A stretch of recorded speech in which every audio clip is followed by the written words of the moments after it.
Hello everyone, welcome back to my channel. আজকে আমি আপনাদের তৈরি করে দেখাবো কাঁচা আম দিয়ে আমসত্ত্ব বানানো।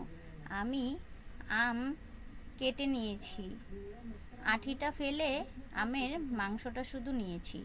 এখন চলে যাব সেদ্ধ করতে। পরিমাণ মতো জল দিয়ে দেব, জল দিয়ে তারপর সেদ্ধ করে নেব। কিছুক্ষণ সেদ্ধ করলেই হয়ে যাবে। আমি শুধু আমের আঠিটা ফেলে মাংসটা নিয়েছি, তাই সেদ্ধ করতে বেশি সময়ও লাগেনি। সেদ্ধ হলে আমি ঠান্ডা করে নেব। ঠান্ডা হয়ে গেলে আমি ব্লেন্ড করে নেব। ব্লেন্ড করে নিলে আমের পালটা খুব ভালো হয়, আর ছাঁকনিতে ছেঁকে নিতে হয় না।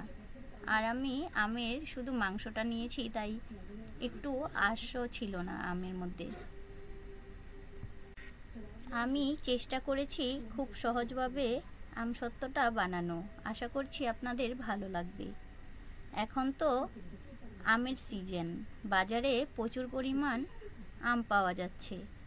আপনারা আমসত্ত্ব বানিয়ে বছর জুড়ে সংরক্ষণ করতে পারবেন।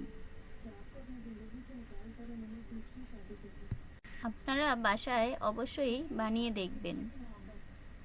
খুব সহজেই আমসত্ত্বটা বানানো হয়ে যায়।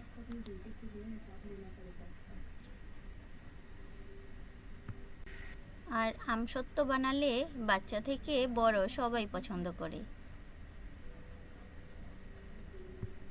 ব্লেন্ডারে ব্লেন্ড করার কারণে আমের পিউরিটা একদম স্মুথ হয়ে গেছে, কোনো দানা দানা ভাবও থাকেনি। আমার ব্লেন্ড করা হয়ে গেছে। এখন চলে যাব আমসত্ত্ব বানাতে। আমি যেই কড়াইটাতে সেদ্ধ করেছিলাম সেটাতেই বানাবো, তাই আমের পিউরিটা দিয়ে দিলাম। এবার পরিমাণ মতো চিনি দিয়ে দেব। আপনারা আপনাদের পছন্দ মতো চিনি দিতে পারেন। সাথে একটু বিট লবণ দিয়ে দিলাম। আমি একটা ভাজা মশলা তৈরি করে রেখেছি, সেটাও দেব পরে। নেড়েচেড়ে আমি জাল করে নেব। এখন একটু আমি ফুড কালার দিয়ে দেব। আপনারা চাইলে দিতেও পারেন, না চাইলে নাও দিতে পারেন, আপনাদের পছন্দ মতো। ফুড কালারটা দিলে একটু কালারটা সুন্দর আসে, কাঁচা আমের মতো দেখতে হয়, তাই আমি একটু ফুড কালার দিয়েছি। এখন ভাজা মশলাটা দিয়ে দিলাম। ভাজা মশলাটা দেওয়ার কারণে একটু ঝাল ঝাল একটা ফ্লেভার আসবে।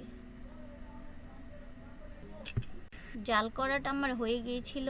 তারপরে আমি দুটো থালে সরিষার তেল মেখে তারপর দিয়ে দিয়েছিলাম, আর শুকাতে 3 দিন সময় লেগেছে আমার।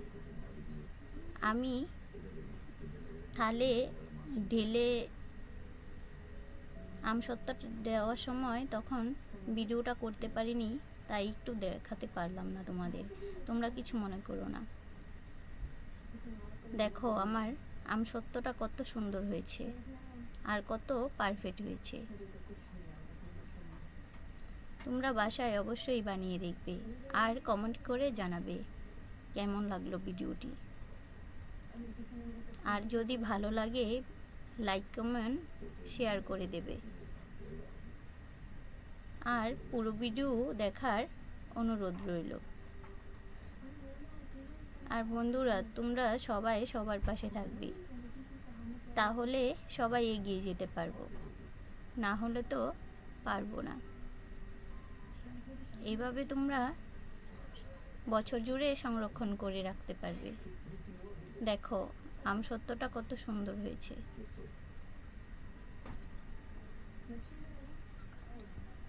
আমসত্ত্বটা আমি থালের মধ্যেই বানিয়েছি।